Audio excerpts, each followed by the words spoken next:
2002 সালে জানি শামসুন্নাহার হলে একটা ট্র্যাজেডি হয়েছিল।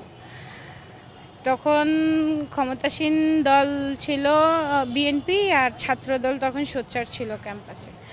তো ওই জায়গা থেকে গণধর্ষণের একটা বিষয় আমরা জানতে পারি, যেটা আসলে বিগত সরকারের যে ছাত্র সংগঠন ছিল ওদের ছড়ানো একটা ভুল বা মিথ্যা, যে গণধর্ষণ করা হয়েছিল। কিন্তু ওই কথাটা বলার পর আমার অনেক সিনিয়র, হলের সিনিয়র, ওনারা গিয়ে আমাকে বিষয়টা জানায় যে সঞ্জু তুমি যে ইনফরমেশন দিয়েছো এটা ভুল।